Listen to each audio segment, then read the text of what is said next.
Everyone, welcome back to Theory in 3, where we're going to look at essential music theory for guitar in about 3 minutes. Well, over the last number of episodes, we've been looking at intervals and how to use intervals. And as I've said through this, we're not just looking to have theoretical understanding of it. We're looking to apply it to our guitar so we can apply it to music. That's what it's all about in the end. We don't want to be good at music theory. We want to be good at being a musician. So in intervals, one of the keys is hearing resolutions of those intervals to be able to have ear training. So you need to be able to hear these. And this, by the way, it may end up being a 2-part series on this, on hearing resolution. So we'll see how this goes.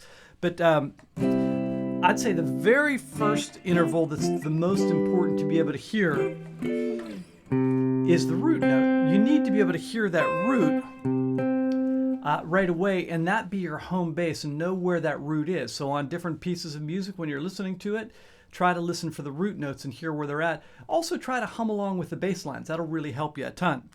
The next two most important notes, though, are the third and the fifth. So that forms the triad, the major triad, and that again is the most important triad if you're in a major key.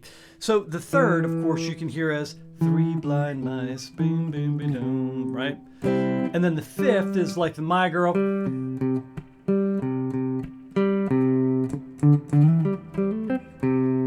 Okay, so what about the rest of the intervals? Well, they all have a way of falling that my ear hears. Different people might hear them differently. You might have to find your own way on this, but this is the way that my ear hears. And I'm going to go up through every single one of these. So first we'll do diatonics, and then we'll do chromatics.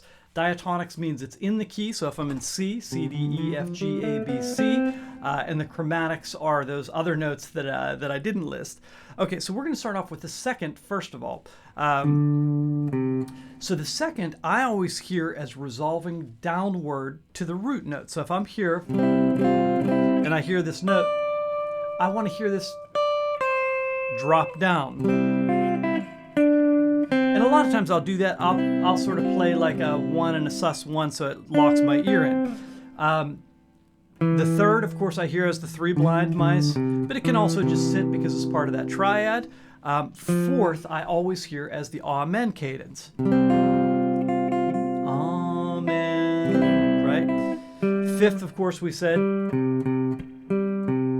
And then sixth, I hear a double resolution. So I hear a resolution down to the fifth. So this is a major sixth, down to the fifth, and then up to the root. So I hear, so.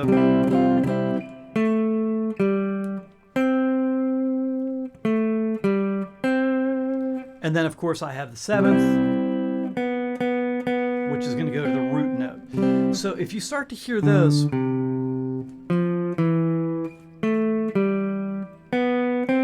resolutions, it'll really help you in determining if you're in a diatonic sequence, which just means you're in the major key, which is 90% of your music that's out on the radio today, to be able to hear those resolutions to the root, third, and fifth. And in the next episode, we'll jump into the chromatics.